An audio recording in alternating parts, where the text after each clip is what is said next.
आज दुनिया में लाखों करोड़ों जानवर हैं जिनके दर्द की कहानी अखबार के पन्नों पर और वीडियोस में पुरानी हो जाती है, पर उनके जीवन को बचाने की बातें कम होती हैं। पर ठफार एनजीओ की टीम लगातार एनिमल राइट्स के लिए आवाज उठाती है। ठफार एनजीओ की टीम लगातार बच्चों और टीचर से मिलकर जानवरों के दर्द के खिलाफ लड़ती है और इसी मुहिम में आगे बढ़ते हुए आज ठफार एनजीओ की team ST zone senior secondary school Hathin में पहुंची है, जहां बात जानवरों के अधिकार और पर्यावरण पर होगी।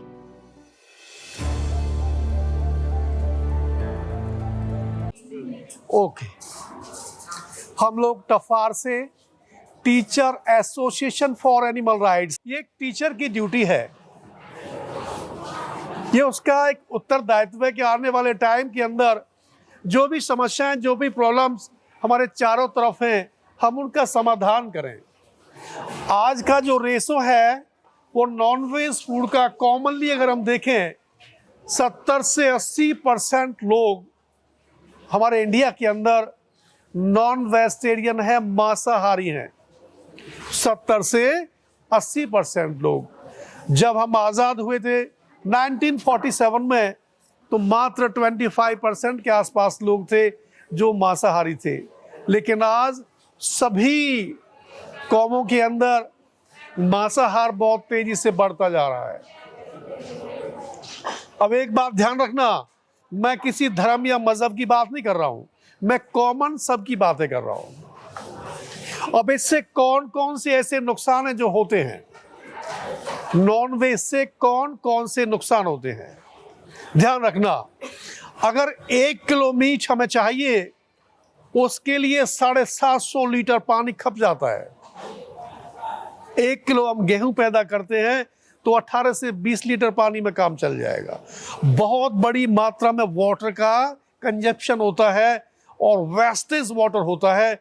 जितने भी बड़े बड़े स्लॉटर हाउस हैं इंडिया के अंदर, लगभग 3600 के आसपास, जो कि रजिस्टर्ड है, और जो नॉन रजिस्टर्ड उनकी गिनती नहीं है, गलियों में जो खुले पड़े हैं, तो सबसे ज्यादा वाटर को ये लोग पॉल्यूटेड करते हैं, यानी पानी का प्रदूषण फैलाते हैं। जमीन के अंदर जो उसका वेस्टेज है वो जमीन में अंदर बोरिंग करके छोड़ देते हैं। नदियों के अंदर जो उसका वेस्टेज फेंक देते हैं, नदियों का पानी दूषित होता है। और जैसे हम लोग फूड की खेती करते हैं, यानी हमारे यहाँ पे खेती होती है ज्वार, बाजरा, गन्ना, गेहूं, ऐसे ही एक एनिमल फार्मिंग होता है। वहां पशुओं को केवल खाने के लिए तैयार किया जाता है। अब दुनिया का कोई भी ऐसा धर्म, कोई भी देवी, कोई भी ऐसा देवता हमारे किसी भी धर्म के अंदर क्या ऐसा है जो हम उसी परमात्मा की तो संतान है, इंसान भी, परिंदे भी, उसके बाद जितने भी चारवाह हैं, पशु पक्षी, मछलियां, सब उसी की संतान हैं। क्या कोई माँ या कोई भी पिता अपने बच्चों के ब्लड से, अपने बच्चों के मीट से कभी खुश हो सकता है? ये कभी सोचा? ये नहीं सोचा। केवल जो पुराने ट्रेडिशन चले आ रहे हैं, पुरानी जो कुरीतियां हैं, हम लोग उसी पर चले आ रहे हैं। आज भी बहुत सारे मंदिरों में बलि प्रथा है। भारत के ऐसे टॉप 8 टेम्पल्स हैं जहां पर आज भी, यानी मूर्तियों के सामने बलि देते हैं। क्या वो भगवान, क्या वो देवी माँ, क्या वो जगदम्बा, जो जगत की जननी है, जगत की माता है, अपने बच्चे के ब्लड से, अपने बच्चे के मीट से कभी खुश होगी? ये बिल्कुल भी तर्कसंगत नहीं है। ये केवल लोगों के टंग्स के टेस्ट का सवाल है। जिनको ये लग चुका है उनको कोई ना कोई बहाना चाहिए कि जी ऐसे करना है। ऐसा पॉसिबल नहीं है। कोई भी दुनिया का कोई भी ऐसा देवी, कोई भी देवता, जिनको देवी और देवता कहते हैं, उनका इस भोजन से क्या मतलब? वो शुद्ध सात्विक, यानी जो शाकाहार करे, वो उसको लाइक करेंगे। आपकी दुआओं से वो प्रसन्न होंगे, आप अच्छे कर्म करेंगे वो उनसे प्रसन्न होंगे। वो किसी के मारने से, काटने से कभी भी प्रसन्न नहीं होंगे। जो लोग वेजिटेरियन होते हैं उनके अंदर इम्यूनिटी पावर, और उनके अंदर एंडोरेंस पावर बहुत जबरदस्त होती है। वो लोग जल्दी से थकते नहीं हैं। अभी दारा सिंह का कभी रिकॉर्ड उठा के देखना, उन्होंने 500 कुश्तियां लड़ी जिनमें से वो किसी में हारे ही नहीं। अपने से 4-4 गुना पहलवानों को धराशायी कर दिया। उसके पीछे का रीजन क्या था? वो सात्विक आहार करते थे। उनके अंदर जो एंडोरेंस पावर थी वो बहुत जबरदस्त थी, यानी थकान महसूस उनको नहीं होती थी। तो सात्विक भोजन से हमारे अंदर जो एंडोरेंस पावर है वो बहुत स्ट्रांग होती है। अब WHO की रिपोर्ट आई थी 2015 में, उसमें कहा गया था रेड मीट से कैंसर होता है। अमेरिका के अंदर सबसे ज्यादा कैंसर के पेशेंट पाए जाते हैं, क्योंकि 90,000 काऊ को डेली कैलिफोर्निया के स्लॉटर हाउस में स्लॉटर किया जाता है केवल खाने के लिए। तो सबसे ज्यादा कैंसर के पेशेंट अमेरिका के अंदर, हार्ट के पेशेंट अमेरिका के अंदर, ओबेसिटी के पेशेंट अमेरिका के अंदर। हमने वेस्टर्न कल्चर को अपनाना शुरू कर दिया, अपनी भारतीय संस्कृति को छोड़ दिया, अपने खान पान को छोड़ दिया और दूसरे के पीछे तेजी से बढ़ते जा रहे हैं। इससे किसको लॉस है? हम सबको लॉस है। आने वाली पीढ़ियां, आने वाला समय आपका है। आप में से कितने ही अच्छे डॉक्टर होंगे, कितने ही अच्छे पॉलिटिशियन होंगे, कोई देश का सिपाही होगा, कोई अच्छा इंजीनियर होगा, क्योंकि देश का लाभ आपके हाथों में होगा। आप लोग जागरूक नहीं रहेंगे, आप लोग बुराइयों को नहीं छोड़ेंगे, तो देश को आगे कौन ले जाएगा? हमने बहुत समय पहले सती प्रथा थी, उसको छोड़ दिया, बंद करा दिया। जब आधुनिक भारत का निर्माण हुआ, राजा राम मोहन राय जैसे लोगों ने उसको बंद करा दिया। जिस भी स्त्री का जो हस्बैंड था वो युद्ध के अंदर मारा जाता था, जबरदस्ती उसको कुछ ऐसी औषधि दवाई दे दी जाती थी, उसको नशे में करके और बिठा दिया जाता था अग्नि पर, उसको जला दिया जाता था। कहते ये सती हो गई। इतनी बुरी प्रथा हमारे यहाँ थी। बाल विवाह था, छोटे छोटे बच्चों की शादी कर दी जाती थी। तो वो सब चीज़ों को समाज के अच्छे लोगों ने रोक दिया। ये गलत है, ये नहीं होने चाहिए। और आज हमने उसको कृति को छोड़ दिया। लेकिन मांसाहार जो भोजन है ये भी समाज में उतना ही बड़ा कलंक है। मांसाहार करने से सबसे ज्यादा हार्ट के पेशेंट यानी हार्ट अटैक की बीमारी होती है। कई बार ऐसे जानवर होते हैं जिनको बहुत सारी बीमारी होती है, कोई चेक नहीं करता, ले जाते सीधा स्लॉटर करके उसका मीट पैक करके आपको दे दिया। अगर रियल में आपको जो बूचड़ खाने हैं, एक बार उनको अंदर से विजिट करा दिया जाए, जिंदगी में कभी मीट खाने के लिए सोच नहीं सकते।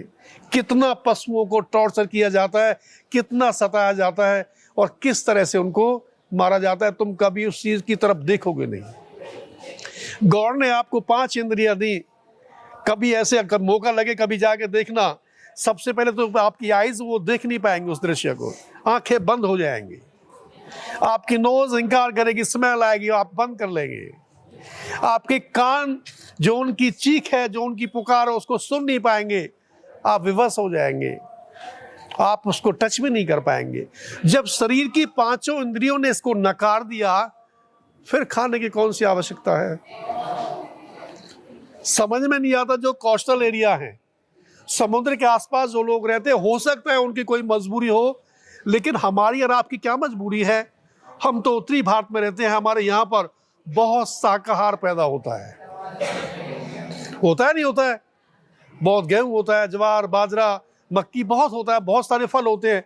जब ये चीज मौजूद है तो उसकी क्या आवश्यकता है? ये गलत है। जो भी नॉनवेज खाते हैं उनका नेचर बदल जाता है। एक छोटा सा एग्जाम्पल बता दूं मैं आपको। 2 पर्सन यहां खड़े कर देते हैं, एक को फ्रेश मिल्क देते हैं, बादाम शेक, दूसरे को वाइन। 10 मिनट के बाद दोनों में क्या अंतर होगा? एक गिरेगा, मरेगा, गालियां देगा, झगड़ा करेगा, और दूसरा अपने आप को एनर्जेटिक फील करेगा। खाने का इतना असर तो 5 मिनट के बाद ही दिखाई दे जाएगा। नॉनवेज खाने से हिंसा की प्रवृत्ति बढ़ती है, लोग हिंसक हो जाते हैं, हाइपरटेंशन होने लगते हैं। गुस्सा बहुत जल्दी आता है उनको, तो ये हेल्थ के लिए उतना ही हानिकारक है। हमेशा इससे बच के रहना है, दूर रहना है। कभी भी धूम्रपान की आपने देखा, सिगरेट के इस पे लिखा है ये शरीर के लिए हानिकारक है। जब WHO की रिपोर्ट आ चुकी, वर्ल्ड के 75 डॉक्टर ने ये घोषित कर दिया इससे कैंसर और हार्ट की बीमारी होती है, तो गवर्नमेंट ने आज तक इनकी शॉप पे ये क्यों नहीं लिखा है इसके खाने से कैंसर होता है? क्योंकि उनको बहुत सारा पैसा चाहिए इस इंडस्ट्री से। अब इसको रोका कैसे जाए? आप लोग अगर समझ जाएं, आप लोगों को भगवान सद्बुद्धि दे, आप एक अच्छे नेक इंसान बने, तो धीरे धीरे ये चीजें कम हो जाएंगी। जब बिकेंगी नहीं तो कोई मारेगा नहीं किसी को। हमने लेदर तक को छोड़ दिया, लेदर की चीजों को इस्तेमाल नहीं करना चाहिए। स्किन लेदर होती है, छोटा जो काफ होता है गाय के पेट के अंदर, उसको निकाल करके उसकी स्किन को निकाल लेते, कहते हैं स्किन लेदर है, बहुत सॉफ्ट है। जो बड़ी बड़ी हाई सेलिब्रिटीज होती है, एक्टर्स होते हैं, उनको वो चाहिए। अब उनको ये नहीं पता ये आ कहां से रहा है। तो अपने जीवन में लेदर को भी आप कम कर दो बेटा, लेदर की चीजों को इस्तेमाल करना बंद करो, ये सब ठीक नहीं है। आप मिल्क ले सकते हैं, कर्ड ले सकते हैं, बहुत सारी मिठाइयाँ बनती है वो ले सकते हैं, लेकिन इस चीज से आपको दूर रहना है। ग्लोबल वार्मिंग के लिए मेरे यहाँ पे दोस्त आए हुए मिस्टर विवेक, वो आपको समझाएंगे कि किस तरह से ग्लोबल वार्मिंग में ये जो इंडस्ट्री है कहाँ तक ये जिम्मेदार है हमारे एटमॉस्फेयर को खराब करने के लिए। आप समझे मेरी बात को? तो हमेशा ध्यान रखना, हमें जाति पर, धर्म पर कभी भी एक दूसरे से नफरत नहीं करनी है। हम सब एक हैं, हमारा ब्लड लगभग एक जैसा है, हमारी शक्ल एक जैसी है, और हमारे पूर्वज भी एक, हमारा DNA सबका एक। तो फिर हमारे बीच में ये प्रेयर करने के 10 तरीके हो सकते हैं, सबकी अपनी स्वतंत्रता है। हम लोग डेमोक्रेसी में रहते हैं, हम किसी भी तरह से प्रेयर करें गॉड की, इसमें किसी को कोई आपत्ति नहीं होनी चाहिए। अपने अपने तरीके हैं। दिल्ली जाने के 10 रास्ते हैं, कोई ट्रेन से जा रहा है, कोई मेट्रो से जा रहा है, कोई बाइक से जा रहा है, जाना तो सभी को दिल्ली है। तो गॉड की प्रेयर करने का कोई भी रास्ता हो सकता है, उसमें किसी को आपत्ति नहीं है। लेकिन जो बुराइयां हैं उनको छोड़ने की आवश्यकता है। आपके टीचर्स आपको क्लास में बताते होंगे बेटा किस तरह का फूड आपको लेना है, क्योंकि आप जैसा खाओगे अन्न वैसा होगा मन, जैसा पियोगे पानी वैसी होगी वाणी। आप जिस तरह का आहार लेंगे आपका नेचर वैसा ही हो जाएगा। आप समझ गए मेरी बात को? तो जिंदगी के अंदर जैसे ही आपको, कुछ लोग जिम जाते होंगे बच्चे, जैसे 9-10 के बच्चे हैं, उनको जिम जाने का शौक है, तो जो ट्रेनर होते हैं वो बाय मिस्टेक क्या कहते हैं उनको, अपनी उससे आप प्रोटीन मिलेगा, इससे आप ये लीजिए, आप ये खाइए, सबसे ज्यादा प्रोटीन सोयाबीन के अंदर है, नेट से सर्च कर लेना आप। जरूरी नहीं है कि उसके खाने से ही आपको प्रोटीन मिले, आपकी बॉडी के अंदर एनर्जी आए, ऐसा नहीं है। सात्विक भोजन से भी आपको ये सब मिल सकता है। तो फिर उन जीवों पर अत्याचार क्यों, उनके साथ ये व्यवहार क्यों? अगर हमारे घर के अंदर केवल मम्मी पापा ही रहे, बाकी कोई ना रहे, तो क्या वो फैमिली कंप्लीट होगी? वो कभी नहीं होगी। गॉड ने हमें, परमात्मा ने, अल्लाह ने इतनी सुंदर जो अपना प्लेनेट दिया है, यहाँ पर सभी जीवों को हमारी तरह जीने का अधिकार है। जब हम किसी चीज को पैदा नहीं कर सकते तो मारने का राइट हमारा कहां से आ गया? किसने दे दिया? तो ये भ्रांति नहीं होनी चाहिए। हमें किसी को भी टॉर्चर नहीं करना है, किसी को भी नहीं मारना है। उनको भी आपकी तरह दर्द होता है, दुख होता है। कोई डंडा आपको मार दे तो बहुत गुस्सा आएगा, गालियां देंगे आप, और उनके साथ कोई कुछ भी करे, हम लोग साइलेंट बैठे रहें, हम विरोध भी ना करें, हम बताएं भी नहीं उनको ये गलत है, ये आप मत कीजिए। आप अच्छे, आप इंसान अगर बनेंगे, आपके अंदर करुणा है, कंपैशन है, आप नेशन के लिए तभी तो डेडिकेट होंगे। और आपके अंदर आप रूढ़िवादी बन गए, आपकी सोच उस तरह की बन गई कि जो बस हम ही हम, दूसरा कोई नहीं, तो समाज आगे बहुत स्ट्रगल करेगा। और पता नहीं किस कठिनाई से हम लोग निकलेंगे, वो मैं आपके सामने ज़्यादा बयान नहीं कर सकता। तो सबसे पहले तो अपने दिमाग में आपको ये ध्यान रखना है, कभी भी मजहब के नाम पर झगड़ा नहीं करना। गॉड ने हमें जहां दे दिया, जिस परिवार में, जिस घर में, जिस खानदान में, जिस कुल में, बस हमें वही उनका नाम रोशन करना है, पढ़ने से, लिखने से, अच्छे कार्यों से। तो आप ये सब करेंगे? अभी आवाज नहीं आई आपकी, क्या सहमत नहीं है आप? आपको सहमत होना चाहिए, होना चाहिए ना? हाँ। तो बेटा हमारे पार्लियामेंट के अंदर भी, जो दिल्ली की पार्लियामेंट है, एक ऐसा टाइम था, एपीजे अब्दुल कलाम हमारे राष्ट्रपति थे, अटल बिहारी वाजपेयी जी हमारे प्रधानमंत्री थे। एपीजे अब्दुल कलाम साहब की जो किचन थी वो प्योर वेजिटेरियन थी, और जो अटल बिहारी वाजपेयी साहब की किचन थी वो नॉन वेजिटेरियन थी। तो सबसे पहले हम लोग एफर्ट्स करेंगे, जो मेरे टीचर साथी हैं, सर ये फ्री ऑफ कॉस्ट का प्रोग्राम है, हमें किसी से कुछ लेना देना नहीं, और हम लोग जंतर मंतर पर अभी 15 अभी अक्टूबर आएगा, उसमें एपीजे अब्दुल कलाम साहब का बर्थडे है, गांधी पीस फाउंडेशन में हमारा प्रोग्राम होगा, और वहाँ पर हम चाहेंगे कि आप लोग हमारे साथ केवल प्रोग्राम को सुने, लोगों के विचार सुने, और अच्छे समाज के निर्माण के लिए आप हमारा उसमें साथ दें। तो हमें लगेगा कि हमारा जो टीचर्स की जो सोसाइटी है, जो टीचर का हमारा समाज है, वो भी हमारे साथ इस बुराई को ख़त्म करने के लिए हमारे साथ है। तो ऐसा मैं आपसे विनती करूंगा, प्रिंसिपल मैडम से, अपने साथी अध्यापकों से, एक हम उस दिन के लिए कम से कम आप कोऑपरेट करेंगे। अब मैं अपने विवेक सर हैं जो गोरखपुर से, मैं उनसे विनती करूंगा कि सर आप भी अपने बच्चों को क्लाइमेट चेंज, ग्लोबल वार्मिंग के बारे में बताएंगे, कि किस तरह से ये जो एनिमल फार्मिंग है ये कहाँ तक नुकसानदायक है, हानिकारक है, किसमें? ग्लोबल वार्मिंग में। Welcome sir.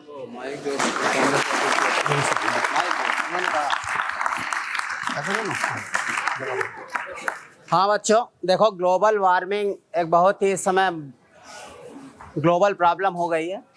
ग्लोबल वार्मिंग का मतलब क्या होता है? दुनिया का टेम्परेचर बढ़ना। तो दुनिया का टेम्परेचर जब बढ़ेगा तो सबसे पहले आप क्या अप्रिशिएट कर सकते हैं कि हमारे अर्थ के पोल्स पर जो बर्फ़ है वो पिघलेगी, तो समुद्र का लेयर कई मीटर बढ़ सकता है, तो जितने भी कोस्टल सिटीज़ हैं, समुद्र के किनारे जो शहर हैं, वो डूब जाएंगे। जैसे बॉम्बे डूब जाएगा, चेन्नई डूब जाएगा।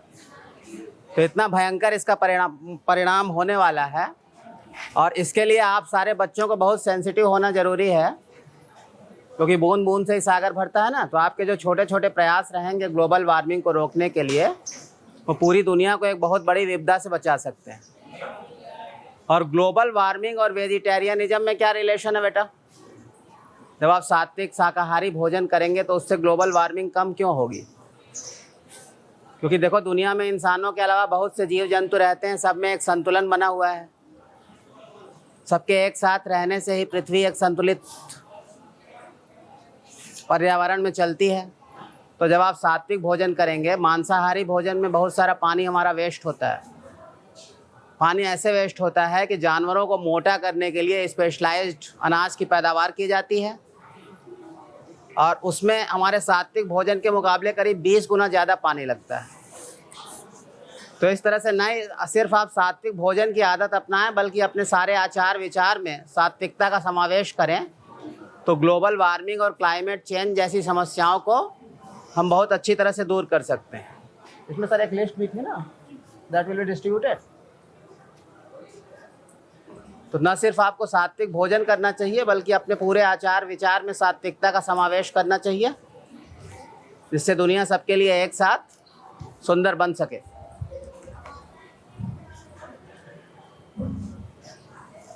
डिस्ट्रीब्यूटेड ठीक है बेटा? हाँ देखो इसमें इतने हैं।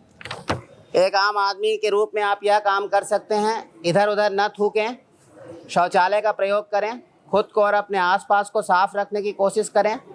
सड़क पर कचरा न फेंकें, डस्टबिन का इस्तेमाल करें। स्वस्थ भोजन खाएं। स्वस्थ भोजन का मतलब शाकाहारी भोजन। खाली पेट पानी पिएं। सार्वजनिक रूप से धूम्रपान छोड़ें। ज़रूरतमंदों की मदद करें। ज़रूरतमंदों की मदद से ग्लोबल वार्मिंग कैसे रोकी जा सकती है, इस पे आप अपना व्यक्तिगत विचार करिए। आप लोग विचारशील बच्चे हैं। ज़रूरतमंदों की मदद से ग्लोबल वार्मिंग कैसे रुकेगी, इस पे आप अपना व्यक्तिगत विचार करिए। इसको मैं एक्सप्लेन नहीं करूँगा। अपने बड़े परिवार के सदस्यों का सम्मान करें। व्हाट्सएप और फेसबुक पर ज्ञान देना छोड़ दें, क्योंकि वो ज्ञान अक्सर खोखला होता है। LED लाइट्स का इस्तेमाल करें। पक्षियों को दाना डालें।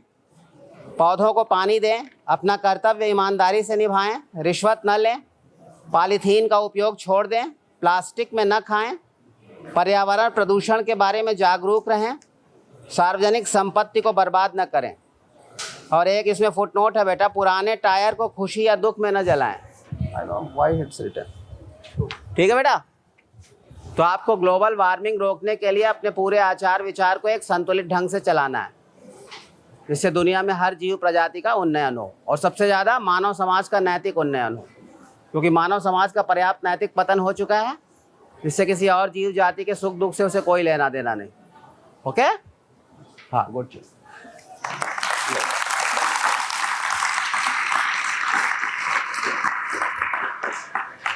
अब मैं अनुरोध करूंगा कि आप में से कोई भी हमारे टीचर स्टाफ में से, प्रिंसिपल मैडम, हमने जो भी आपके सामने व्याख्यान किया, बताया, समझाया, एक आपको हमारा ये जो हमने आपके 20-30 मिनट्स आज लिए हैं, और एक ओथ अगर आप चाहेंगे, मैडम मुझे परमिशन देंगी तो ही मैं आपसे बुलवाऊंगा, अदरवाइज नहीं। तो मैं अब इनवाइट करूंगा प्रिंसिपल मैडम को, एक वो भी प्लीज अपने विचार रखें क्वेश्चन के लिए। Give a big hand please.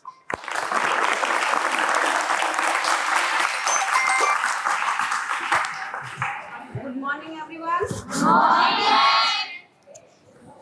Sir की जो एसोसिएशन है ग्लोबल वार्मिंग के लिए काम कर रही है, उसके लिए बहुत सारी बातें पता चली। आप हमारे यहाँ आए, उसका बहुत बहुत धन्यवाद। बच्चों को जो आपने बातें बताई हैं, मैं चाहूँगी कि उनमें से जितनी आपकी बातें आपको समझ आई हैं, उन पर अमल करने की कोशिश करें और उनको ध्यान से समझने की कोशिश करें, क्योंकि बेटा इस युग में अब बीमारियां बढ़ रही हैं, गर्मी बढ़ रही है, आप देख रहे हैं, ठीक है। तो उसमें जितना भी योगदान हो सकता है, आप स्वयं को बचाएं और अपने आसपास वातावरण में आप योगदान दीजिए कि आपकी वजह से पेड़ पौधों को किसी तरह का नुकसान ना हो, पक्षियों को, पशुओं को किसी तरह का नुकसान ना हो। Thank you.